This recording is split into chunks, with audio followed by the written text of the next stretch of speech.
All right, the first story at the top of antiwar.com today. Suspected would-be Trump assassin looks forward to World War III. So this is another story here about Ryan Ruth, the 58-year-old man who was arrested on Sunday for allegedly trying to shoot former President Donald Trump.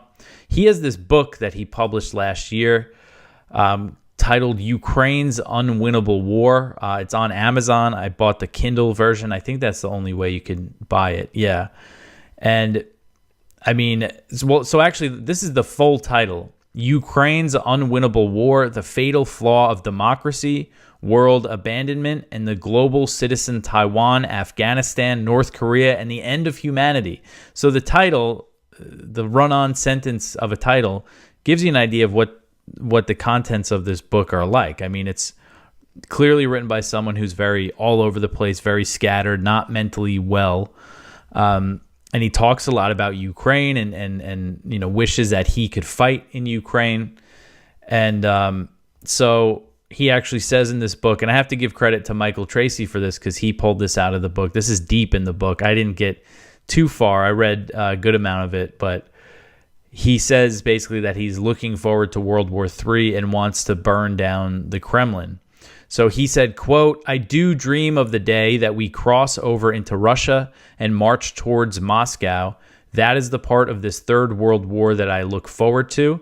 I want to be the one that burns down the Kremlin and all the cruelty that it signifies," end quote. So you could tell that's someone who is delusional. He's a 58-year-old. Apparently he's a former construction worker from the U.S. He thinks he's going to be the one that if World War III happens, he's going to march into Moscow and burn down the Kremlin.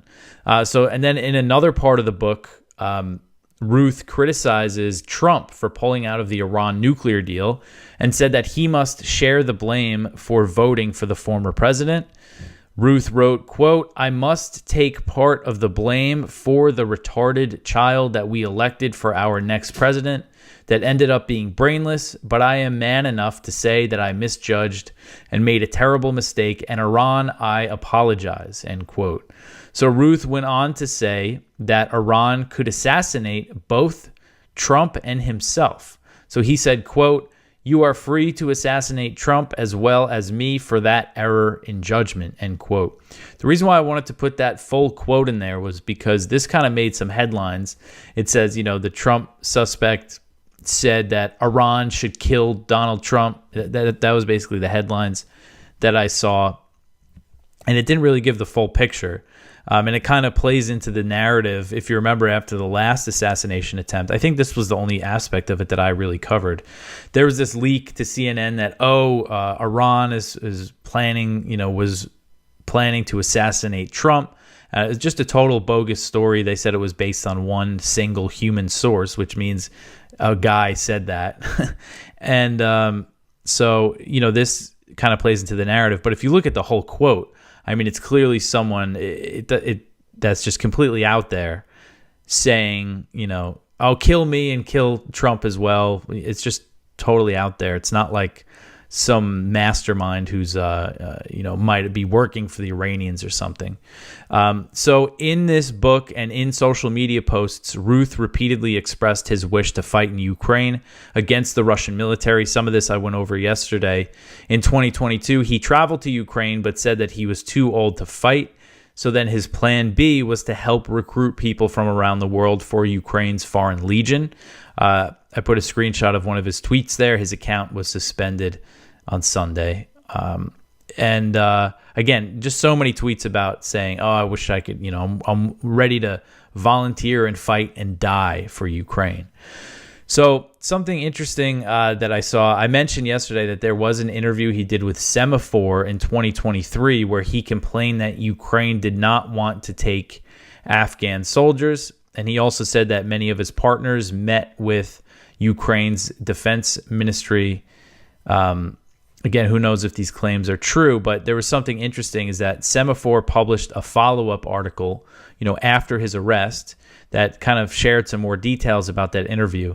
And they said that when they interviewed Ruth, he was the head of a group that he started called the International Volunteer Center.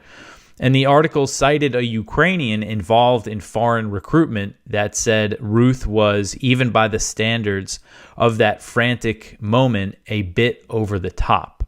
So a lot of the foreigners, the Americans that went to volunteer or got involved in schemes like this were kind of, a lot of them are criminals.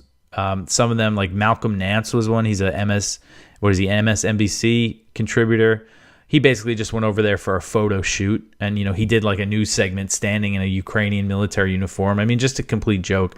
So they got some people like that to volunteer. So they're saying, some of these people are kind of out there and useless, and he was a bit over the top even for that. But this Ukrainian source also said that Ruth was authentically involved in the efforts to bring in foreign troops. So in some form, they're saying he was authentically involved.